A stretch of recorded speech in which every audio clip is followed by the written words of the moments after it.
নীলিমার সেই পছন্দ জায়গাটা আজ আপনাদের মাঝে দেখাবো। আমার যখন মন খারাপ থাকে ওখানে চলে আসি। চলুন তাহলে শুনুন তাহলে নীলিমার গল্প। আহারে, বুক ভরা কষ্ট। কাশফুল দেখলেই দু চোখ থেকে অজস্রের জল চলে আসে, কারণ এই কাশফুলের সাথে আমি আর আমার নীলিমার অনেক স্মৃতি আছে। তাই আমি এই কাশফুল দেখতেছি আর আমি আমার নীলিমাকে ভাবতেছি, কেননা আমার নীলিমা আজ আমাকে ছেড়ে অনেক দূরে চলে গেছে। ভাবলাম আর নিজেকে সান্ত্বনা দিলাম, কাশফুল আজ আমি তোর মাঝে একা, আজ আমি আমার নীলিমাকে নিয়ে আসতে পারিনি। আমি আর আমার নীলিমা এই কাশফুলের মাঝে কত ঘোরাফেরা করেছি। উত্তরা দিয়াবাড়ি যখন আমরা থাকতাম তখন এই কাশফুলের মাঝে যে অনেক রকমের সেলফি উঠাইতাম, অনেক রকমের কথা বলতাম, এবং এই কাশফুলের মাঝে বসে, কাশফুলের পাশে বসে এই যে একটা এলোমেলো হাওয়া, অনেক সুন্দর লাগতেছে। মনে হচ্ছে যেন আমাকে কেউ ভালোবেসে ডাকছে।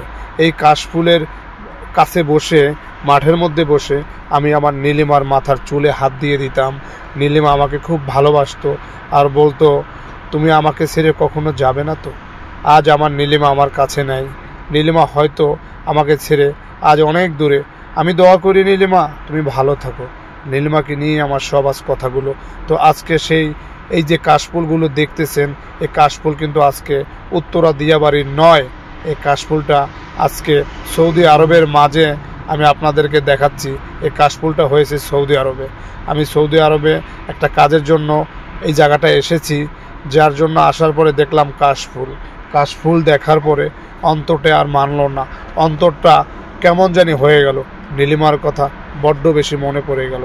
তাই এই কাশফুল আমি অন্তরের চোখ দিয়ে দেখতেছি, আর অজস্রে মনের অজানা গহীন বন থেকে চোখ থেকে অজস্রে জল পড়ছে। বন্ধুরা, আমি আজ হয়তো সুন্দর করে কথা বলতে পারতেছি না, কেননা এই কাশফুল আমার হৃদয়ে সাজানো একটা বাগান ছিল। আজ আমার নীলিমা আমাকে রেখে চলে গেছে। সবাই আমার নীলিমার জন্য দোয়া করবেন, সে যেন সুস্থ এবং ভালো থাকে। আমার